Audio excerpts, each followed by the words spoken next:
Hey everybody, welcome to Workforce Gaming. I am Brad. We did it. We made it through. It is the end of The Expanse. I just finished up episode 5, which is the last episode in this, so we've been going episode by episode through this thing. You can go back, find all of my thoughts on each episode. So, this is what I wanted. This feels like the game I felt like I was going to get this entire time. So, I kind of feel like episode 5 took all of my critiques, complaints, criticisms, whatever you want to call them, from the past 3 episodes. Really, I was pretty positive on the first, pretty positive on the third, but all of kind of my complaints, my irritations are addressed in this. It kind of fixed all of that. So again, I'm going to stay out of spoilers as much as possible, but to start off with, you are given big choices right off the bat. There are 2 or 3 really big choices in this where it is life or death. It is major implications for Drummer and the crew. And those come, the first one happens, I think, probably within 5 minutes of starting this thing, you've got your first big one. That's what I think we all expect when we play Telltale games, is we expect that level of choice in it. And it's finally here in episode 5. In addition to that, the way this one kind of plays out is Drummer is now back on her original ship, and we're actually interacting with characters again. One of my complaints from prior episodes was that it's a lot of abandoned ships and talking over radio. This is all face-to-face interaction throughout the whole thing. There are very few moments where you're not in the room with another character, and very few moments where those 2 characters or 3 characters or 4 characters aren't interacting in some way, shape, or form, which again, when I think Deck 9, that's what I'm thinking, is I want my characters interacting, I want these relationships being built. It's here. You get dialogue choices that come up there again. There's never probably more than 4 or 5 minutes where you're not given some form of dialogue choice. Some of these are very weighty. There's a couple that kind of very clearly influence the direction Drummer is going with these conversations. And again, there are some that kind of feel a little more throwaway, but a lot of these things you felt that weight. I feel like that we didn't get in the prior episodes. You even get some of that tense gameplay where it's, okay, L2, R2, circle, and you get those types of things where it's like, okay, if I fail this, something bad is going to happen. I think a lot of times you get kind of like, oh, if I do this, then Drummer's going to get hurt. It's just going to give me a game over and we'll reload. This felt like if I messed up, okay, there's potential that maybe somebody dies, maybe something different happens, because obviously with this being a prequel, we know Drummer makes it out. Like I mentioned, you finally get these character interactions. So kind of the big thing with this, and again, it kind of mirrors episode 1 in a way, is you're now back on the ship and you're kind of reconnecting with your with your original crew, kind of trying to almost collect them as you go. So you run into Virgil and you kind of got to talk Virgil through what's going on and where he is and how he's standing in this thing. You meet up with Khan, who of course is brash like she's always been, and you have some things going with there. So you kind of get to go through and you get to meet all these characters again.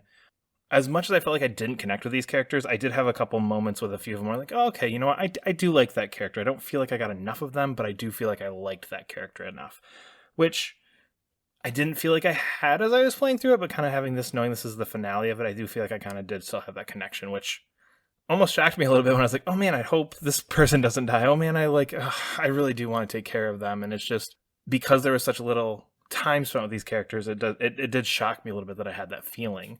So when we come to the end, again, no spoilers here, it did feel very abrupt in my mind. It's kind of one of those where it's like, you did the thing, credits. I kind of wanted more of like a moment of celebration with who I had left, like a moment of like, you and these 3 characters that lived, or these 2 characters that lived, like you're all hanging out and yay, we did it.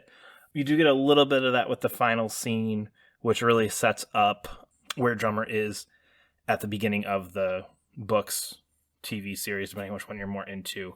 We get right kind of, there's definitely room if you wanted to kind of put a little bit more in there, but she's getting contacted to go and kind of join in with where she is at the beginning of the series. So we do kind of get that almost butting up to the series there with Drummer. So because this is the final episode, I do want to just kind of quick summarize my general thoughts on this thing here.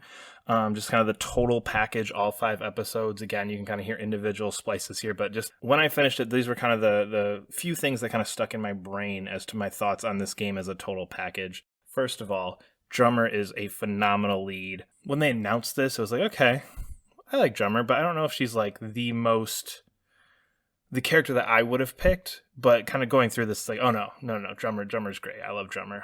More Drummer. And I think that's really what kind of carried me through some of those episodes I didn't care for. It's just like, okay, you know what? If nothing else, I'm invested in Drummer. I'm invested in her story. So I think she was a great choice. I think she makes a great lead. She's an easy character to kind of role play as. I think you kind of know, allegiance to the OPA, the best for all belters, kind of the things that she stands for, which I think really makes her a solid character to have in this as your lead, because it kind of pushes you, I think, in the direction of decisions that you feel like she would make really well. More Expanse, I think, is good. I really just love this whole universe, book series, whatever you want to go with. I did feel like it was a little weird that there was really nothing speaking to anything bigger than just, here's more of Drummer's backstory. I don't feel like we got this big, juicy piece of information about, what was really going on with the Canterbury, what was really going on with some of the proto-molecule, what was really going on with some of this. And there were hints and things, and you got a little bit of a clearer picture of the solar system in this time period, but I guess I kind of expected there to be a little bit of a bigger thing. And again, maybe that's that side piece thing written by this company versus something directly coming from the original authors of the story. I do think there's good here. I feel like I was kind of down on a lot of episodes as we went through here. There's definitely good here. And one of my most anticipated things, and I've mentioned, I think, probably in almost every one, is this 2-week window, almost television series release style. I love the concept. I don't think this was the game for it. I really do feel like that hurt it. And I think that it'd be clear to see what's good here if you played through the thing 1 through 5 just in one, well, probably not one sitting, maybe 2 or 3 sittings. It's about probably total maybe 5 hours-ish. So 2 or 3 sittings, I think you'd get a much better feel for this, just because I feel like there were full episodes that were kind of lulls, whereas if, okay, I sat down and I played episode 1 through maybe half of 2, and I'm like, okay, I'm just slowing down a little bit. But then I picked it up halfway through 2, and I get all the way to 4. I'm like, okay, that was good. And I played through 4 till the end. There's kind of a better way to splice this out, I think, than what it was done. There wasn't quite enough juicy story here for me to go like, oh, okay, cliffhanger. Like, oh man, just have that constant in my head of like, oh, what's going to happen? What's going to happen? What's going to happen? What's going to happen? And then by the time, because I didn't quite have that huge hook with it, by the time the next one would come back, I'd have to go, okay, let's sit down. Let's think. Oh yeah, that's right. We did this. We did that. We did that. Now Drummer's here. Oh yeah, she's with this person.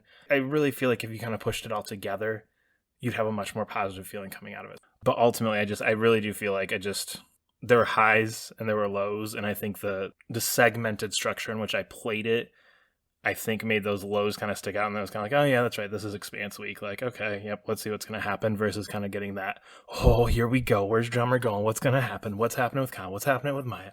Ooh, those pirates were coming. I didn't ever feel that. And I think that's kind of what knocks it down in my book a little bit, is just the way that I played it. I'd be really genuinely curious to know how people feel if they sat down and just kind of played it in one go, because I do feel like it's more tailored to that with the way the game's structured. But there is one more bonus episode coming. Also, we'll talk through that one when that comes out. I don't think there's a date or anything on that yet, but there is a bonus episode coming soon sometime. I think they said by the end of the year. We'll be back for that. Otherwise, we are Workforce Gaming. We try to put new videos up every Monday. Subscribe to our channel. Leave a comment below. We'll see you later.